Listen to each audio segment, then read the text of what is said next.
Welcome to Wrestling with Heart, a podcast looking at pro wrestlers giving back to their community. Join me, Stanley Carr, as I interview wrestling's hottest names who use their platforms as entertainers to raise awareness and do community service. Hello and welcome to another edition of Wrestling with Heart. This is the show where we talk with professional wrestlers and professional wrestling personalities about their lives in and outside of the ring, as well as doing acts of charity, community service, volunteering, and just spreading positivity. We're all about the positivity here on the show, and with me today, I've got a very special guest. He is a fourth-generation wrestler, comes from a wrestling family, and just you're in for a treat if you love Tennessee wrestling, especially East Tennessee wrestling. The one and only AJ Cazana is here with me today. Welcome to Wrestling with Heart. Good morning. Yeah, good morning to you. Thank you for coming on here. Appreciate you having me. Yeah, I'm not quite bright-eyed, bushy-tailed yet, but I'm getting there, so we'll be okay. You're fourth generation. Is that right? Depends on who you ask. So, technically, yes. My grandmother never wrestled. She would have been part of the Cazana family, but she did sell tickets and work in the financing office of John Cazana Promotions at the TV studio and everything. So, could be fourth generation, could be third generation. Just who knows, dude? I'm just a big old boy that likes to wrestle. That's all I know. Tell me about some of the history of wrestling in Knoxville. Well, Knoxville dates back as far as I know. My dad's a historian in our family, but my grandfather came over in 1903, something around those times. Great grandfather, excuse me. And he started wrestling in 1933, got seen at a gym. Now, I couldn't tell you how Knoxville was before that. To me, Knoxville wrestling doesn't exist before that. Um, he started promoting around the 50s. I want to say mid to late 50s, promoted all the way up through the 70s. Rancho Howie Park Fairgrounds, where they'd put 3 to 5,000 people every Wednesday night. The amphitheater over there, man, it's a beautiful place. But Knoxville wrestling thrived at that time period under the NWA and under John Cazana Promotions. He sold to the Fullers. The Fullers came in and ran a good show, good tight ship. And then I want to say, don't quote me on this one, but I'm wanting to say the Fullers sold to Smoky Mountain, Jim Cornette at the time. So that would have been, the 90s, right around that time, the early to late 90s. And then, of course, Smoky Mountain crumbled. And then you've got all these bud shows that decide to run Knoxville and call themselves professional wrestling companies. And there's a lot of people that I could bash and tell you about that honestly don't deserve the time of day. So, Knoxville wrestling has been on the downturn for a while. There's been a couple good promotions that come in here. KFW's up here in Sevierville. I like the Henrys, Kenzie Page, Kylie Page. Their dad ran it for the longest time, and there's what else is in Knoxville? I know Next Gen's in Knoxville. They run once every like 3 months. They bring a lot of names in and stuff, and then NWA's come in and Joe Cazana Promotions has come in. Now, as far as your career, how you got started, because you came from a background of wrestling, wrestlers, people in the business. What can you tell me about your first exposure was to professional wrestling? My first memory of professional wrestling was watching my dad get hit over the head with a trash can. Like I was 4 or 5 years old and sitting in the crowd with Mr. Fuji. And my dad was in some kind of match. Couldn't tell you what kind, but I know he got hit over the head with the trash can. Trash can got put on, and up popped me going to save my daddy. And Mr. Fuji had to grab me as I was walking away because my mom, I don't know if she was sitting in front of me and I was sitting behind her with Mr. Fuji, but he grabbed me as I was walking away and he turned me around and he said, "Boy, we need to have a talk." So we had a talk after the show. But that was my first experience with professional wrestling. And of course, growing up, my dad was in and out of it. And then, I watched it on TV. The WWE Attitude Era was thriving. The Monday Night Wars, my golden age of professional wrestling, and it was never really pressed on me to get into it. Nobody ever really said, "Hey, you're going to be a wrestler," or I never had any intentions on doing it.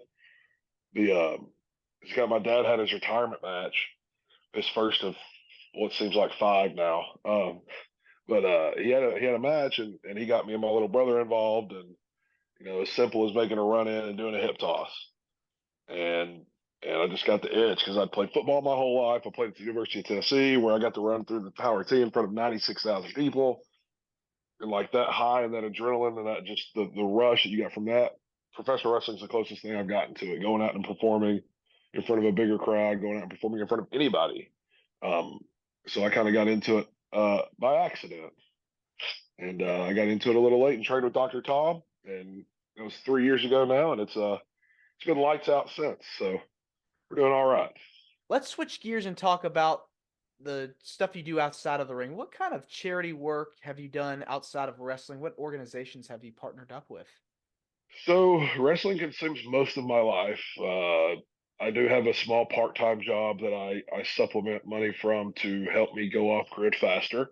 But the most of my stuff is involved around wrestling. So whether it's going and working shows and donating my time or whatever for those, we do a lot of benefits. I've been out. One of my favorite things that I've done, man, I went out with Gats Entertainment out in Salt Lake City, Utah. There's a group of us went out, and Jeremy Beck is as far as I know, is the owner and proprietor of Gats Entertainment, and this man has not made a dime off any of his charity events, which is good. He's actually lost money, he's what he tells me, and it's he doesn't do it to make money, and that's good. We did Mascot Mania, and then I think he called it Mascot Rumble this past year, where we had 30 special needs kids, physical and mental disabilities. They came. We had a 6-man tag match to start the show, and then they had a moment where they all signed a contract at the beginning of the day to be professional wrestlers for a day. Mm. So we had the locker room out there. The kids would get called out. They would pick a wrestler to help them wrestle a mascot, and so that was a lot of fun. And then we did the Mascot Mania Bowl, where we take 30 mascots and put them against middle school boys, is like eighth and ninth grade boys, and then they had a like high school girls football team Mhm. that was like the area's best together. And the mascots, they went out and um, played a game of football, and I got to officiate that, and that was a lot of fun. With the NWA, we do a lot of children's hospital visits, and man, like it's brutal, but at the same time, it's rewarding. Like it's hard to go in, and I'm not going to cry, but I'm not tear up a little bit. It's hard to go into some of these rooms knowing that some of these kids haven't made it out, and then it's equally rewarding. We were in Coalfield, and this kid, God, I can't remember what his name is off the top of my head, but Carrie would know. And they had gone to see him at the Children's Hospital here in Knoxville, and he'd been like his cancer was in remission, and he was coming back from fighting it, and he they came to the show, and he's like, yeah, he's 6 months in remission. I'm doing great. He's moving around. He's at the show. He's been to a couple. He's watched all our stuff, and it's just like making you feel like you're making an impact in a kid's life. Granted, I'm probably not, but just showing up and just being willing to listen and talk and communicate with them, like life's going to be okay, and it puts a lot of life into perspective for us. Dude, I'm blessed beyond measure. Like I've got a great family, I've got great friends, I've got a great career in professional wrestling that is inevitably going to go up and up, and like knowing that if I can make the impact in somebody's life somewhere, then great. So those are most of the stuff that we did. Now I did do I coached middle school and high school football and wrestling um, at the Wow. school that I graduated from in Knoxville for about 10 years before I had to step away for wrestling. And the first couple and then the last were all voluntary, no money exchanged type things. And that was more. I wouldn't say that was very charitable, except for my soul. It's just good to be around Well, football and it's wrestling. something you did. It's something you did to for the good of That's your heart. Yes. that's been the best thing. I love coaching and big fan of like instilling discipline in kids. And then what, like we would get together for football, especially we would get together in March. We'd go March, April, May, then get a week off, and then we go uh, through the summer where we'd work out 3-4 times a week.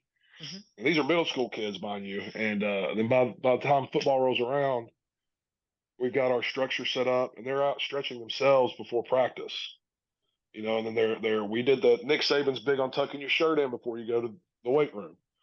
We were doing drills where we're hitting the weight rooms, their shirts are tucked in. If I tell them to put their toes on a line, they put their toes on a line. If I put up like they put their heels on a line, they put their heels on. And it's rewarding to watch all that culminate and then watch them become self-policed and watch them hold each other accountable, and then some of that discipline ends up translating to like the classroom where they're doing, their teachers are telling them to do something and they do it, and it's like, huh, well, this 12 to 14-year-old kid usually is a troublemaker, but now he's doing whatever. But it's those are always fun times when you get to see those kids grow. But dude, watching those kids grow, and then on the flip side, doing the charitable stuff with the children's hospitals and everything. And outside of those, man, I'm not very charitable. Now Well, I I'll leave a think good tip every once in a while. I'll go to church and tithe. I'll donate to causes that I need to donate to, and I feel a need to donate to. But man, like for me, if nobody's out there helping me find these things, I usually don't know that they exist.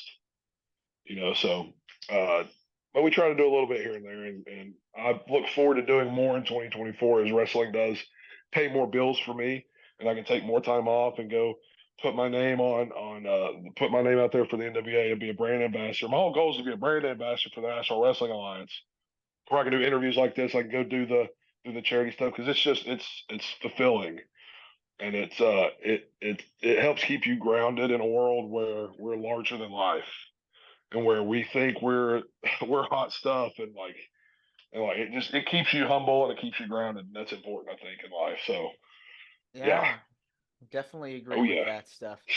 Well, AJ, this has been wonderful getting to talk with you. It means a lot to me and to the listeners, viewers, watching this on YouTube, this interview on YouTube. Where can people find you on social media? I'm at AJ Cazana across all platforms. And then of course ajcazana.com is live, and it's got a link to every single one of my social medias. It's got a link to my PayPal, Venmo if you want to shoot me some money just because. Or it's got a link to my Angry Lemonade page where you can find most of my merch. So we're cooking and booking, baby. All right. Thank you so much, AJ. Absolutely More appreciate than you. welcome to come back. Anytime, baby. You let me know. I will. This is Wrestling with Heart. I hope you found this podcast to be informative and entertaining. If you did, please hit the subscribe button and look out for the next edition.